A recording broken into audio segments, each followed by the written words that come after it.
you want me in the shot? Or okay. So what is this plane about? Could you explain?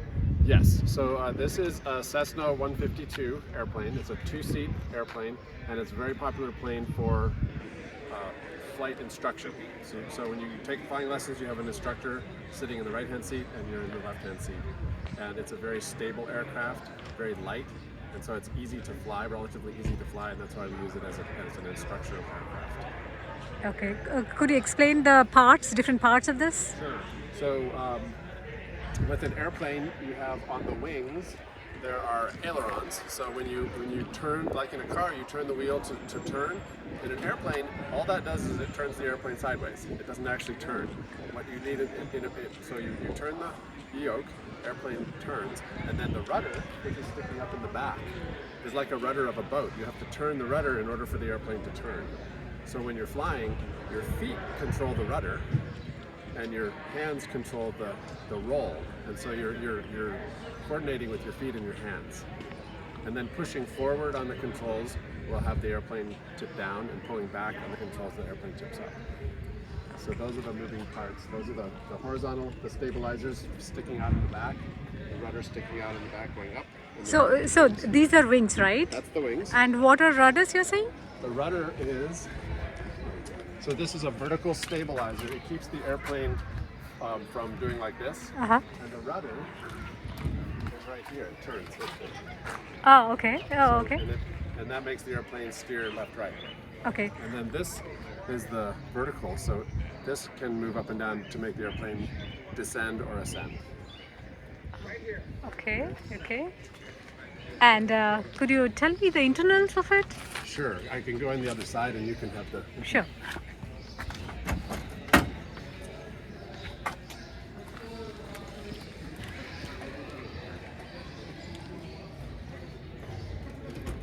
So the controls are very similar in all airplanes. Okay.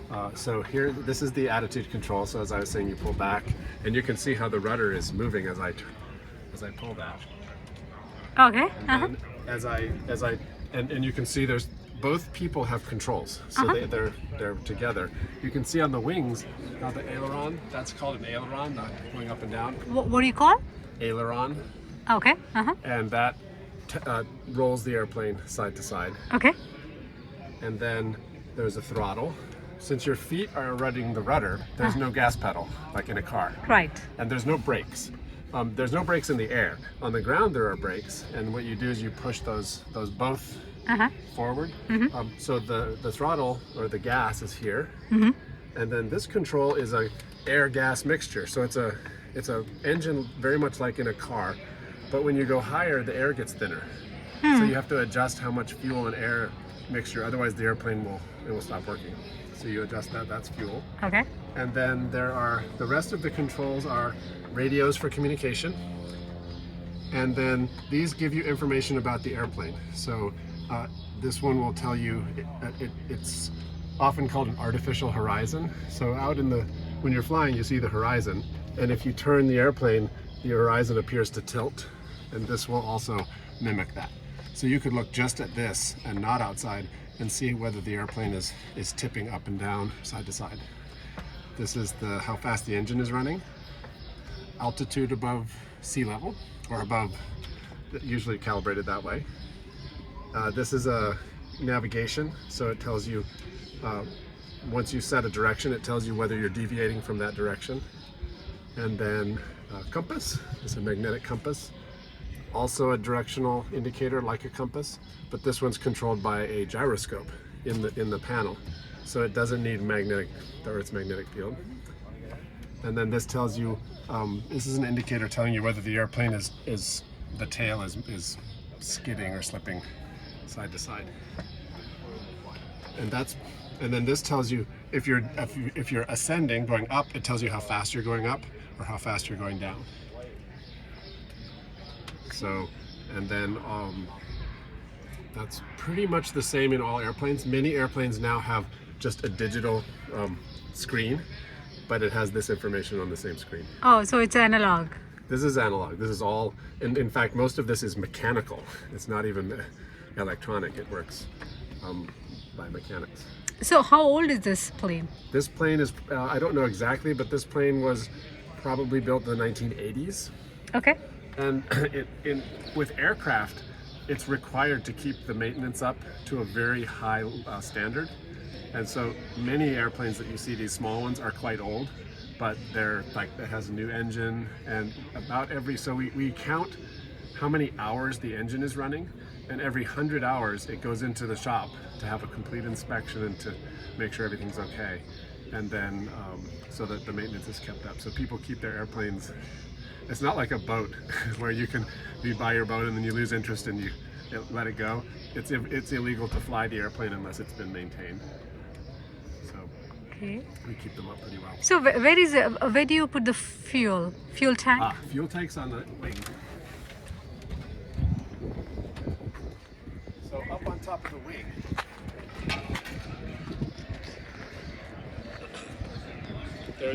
you can see a red cap right here. That's the fuel tank cap there. And so we get a ladder and you fill it. There's a tank in this wing and then a fuel tank in the other wing. Oh, okay. And so because the wings are all hollow, this space there is used for the fuel. And that's true for, like, I don't know of a type of aircraft that doesn't use the wings for fuel. Like even the big jets, that's where the fuel is, in the wings. So what type of fuel do you use?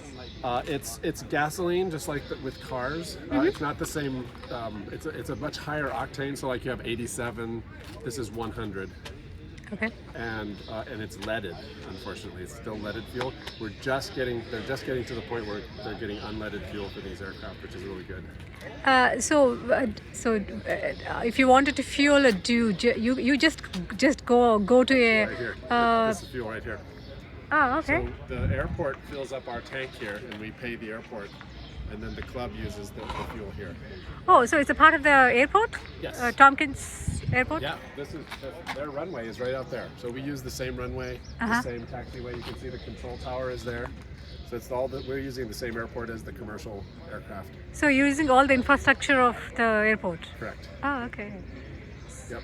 Okay. So what about the front? Could you give me the details about the front? Yeah, so this is a propeller-driven airplane. So it has an engine, the engine turns and it makes the propeller turn around, and that's how you get thrust. So it looks like a boat, actually, like a propeller in a boat. So it pulls the airplane through the air. And when you run it faster, it goes faster, and you run it slower, it goes slower. Okay, so this is the first plane a person should use for learning? It's not the first one, but it's